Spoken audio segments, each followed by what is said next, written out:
My dear geniuses, let's talk about fear, changes in the hologram, the world, reality. Remember when you were a child? You were always daydreaming, right? Which is one of the best ways to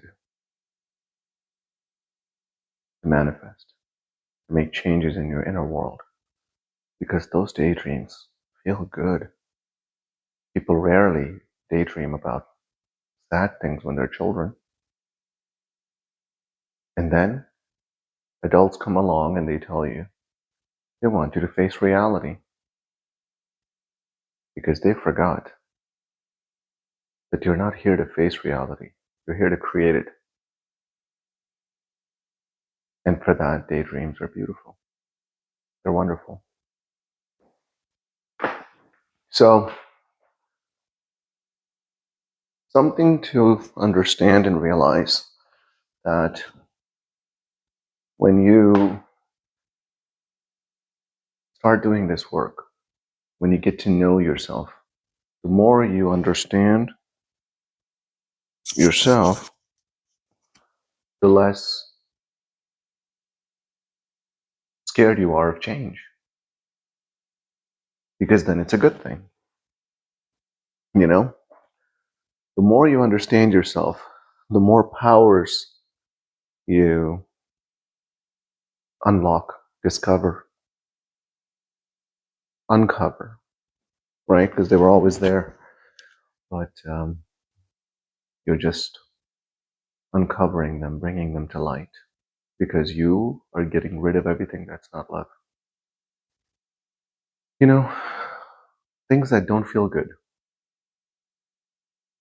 So,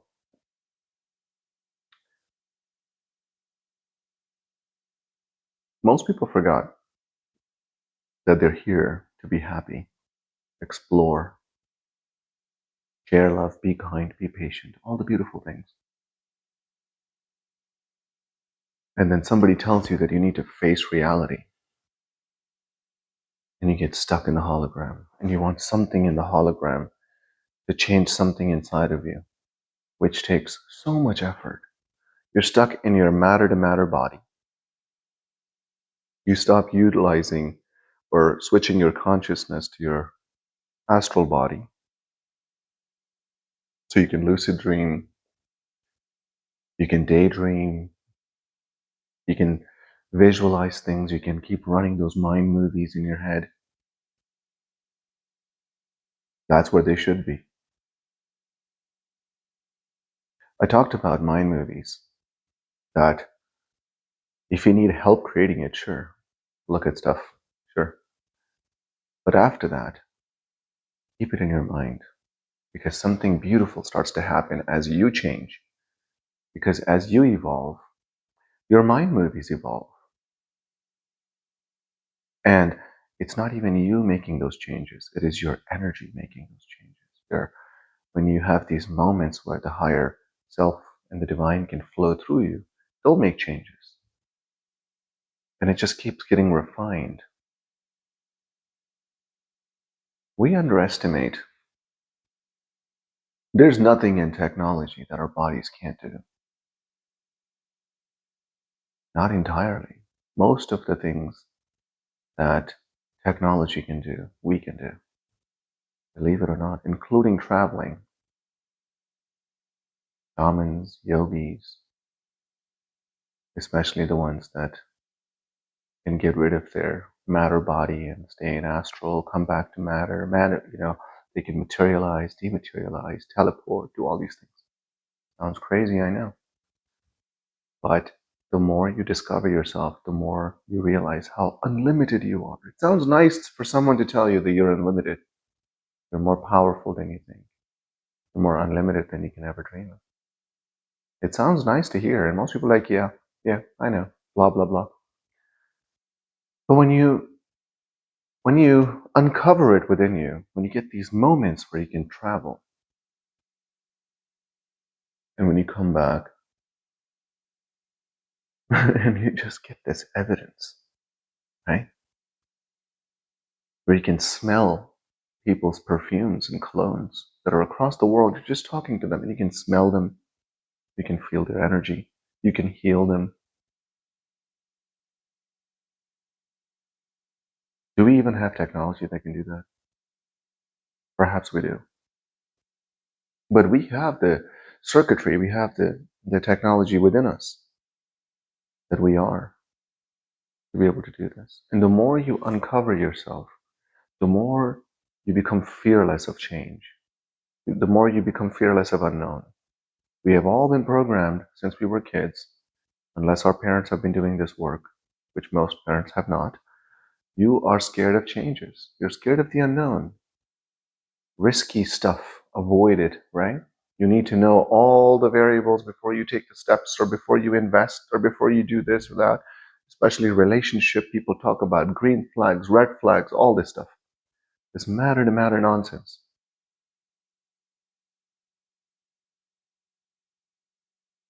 The more you discover yourself, the more you uncover yourself, the more you get to know you, the more you get to know the, the non-matter existence of you, the non-matter side of you, which is more than 99% of you.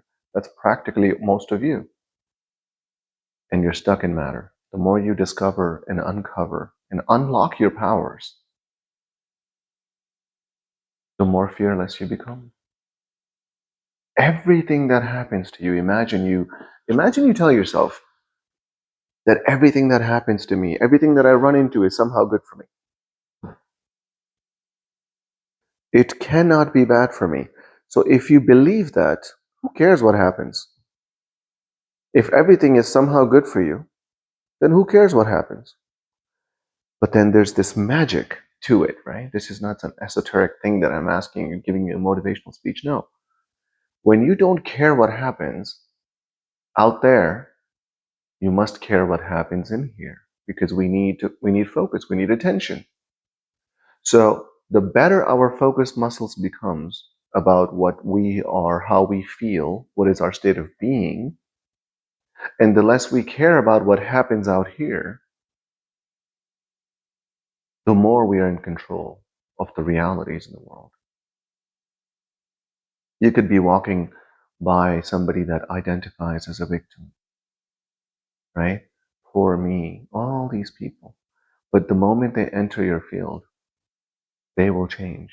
The good in them will come to surface, and all you will experience is the good side of them.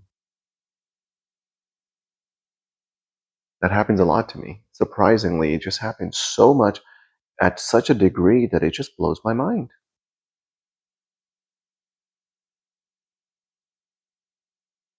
We are so powerful.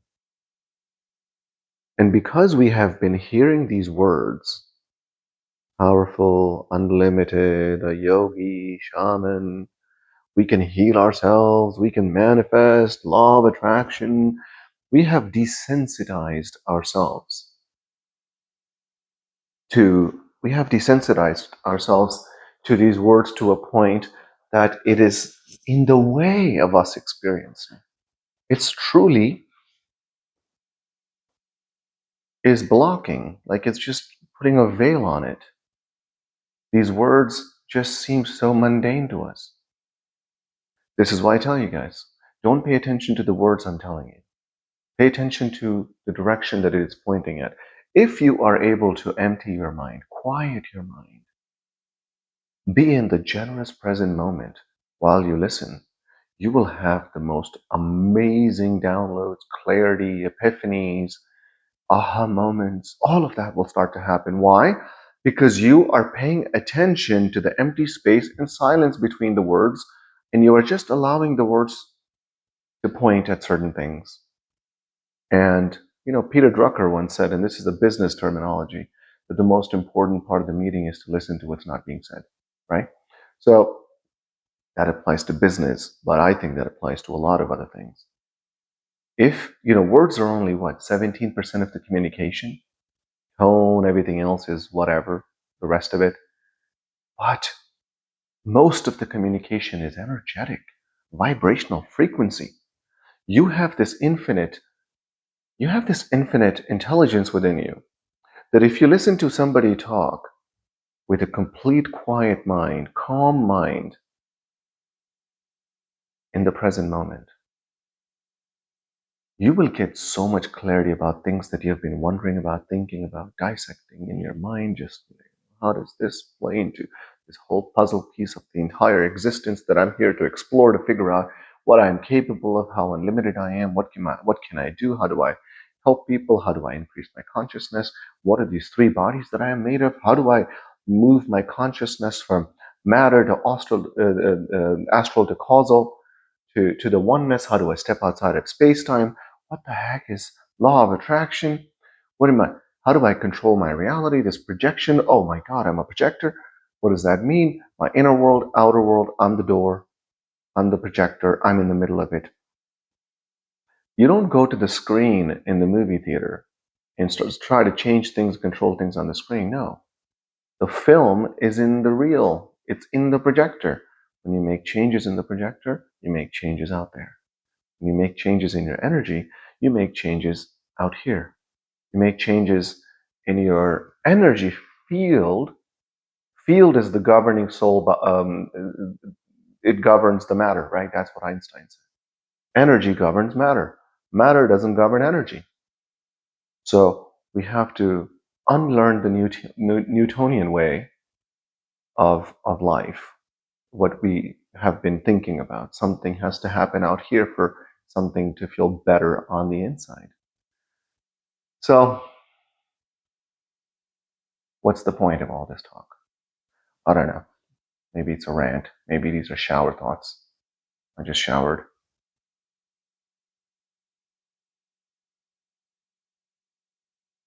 Life is so unbelievably beautiful.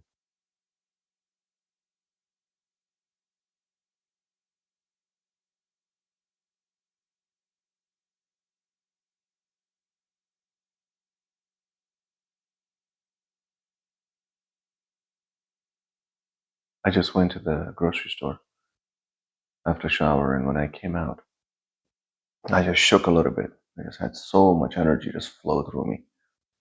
And then I just looked around, and all the colors changed. Like all the colors became so vivid, so much more real. There was just something, it just tuned up. Everything just got tuned up, up. And I'm looking around, and I just felt these butterflies shoot up and down my belly. And I just was smiling, shaking my head, walking back to my car. I'm like, of course, of course. Existence is so beautiful. I'm just being teased. I'm just being teased. These are all teasers. It gets way better, especially when you start having mystical experiences, out of body experiences, when you're healing people across the world.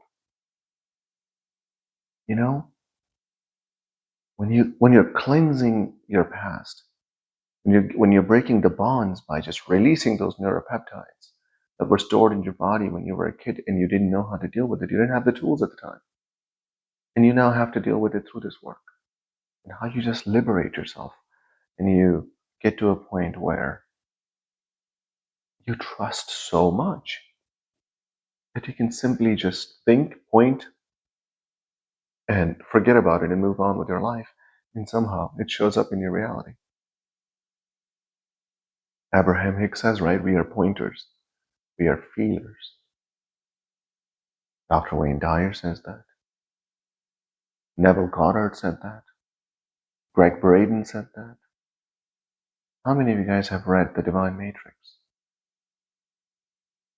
The Surrender Experiment. If you're really concerned about how to surrender and you don't know, read The Surrender Experiment by Michael Singer.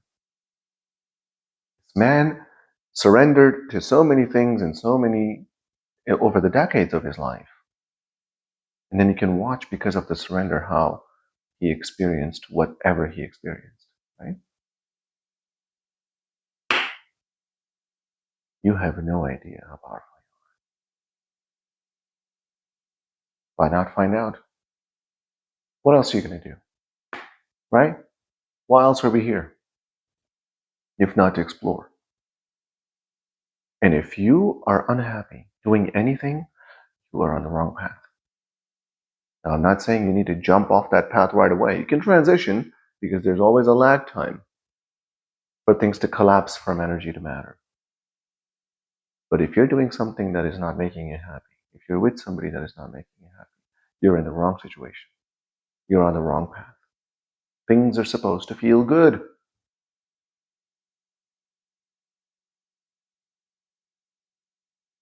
I hope you guys are having an amazing weekend.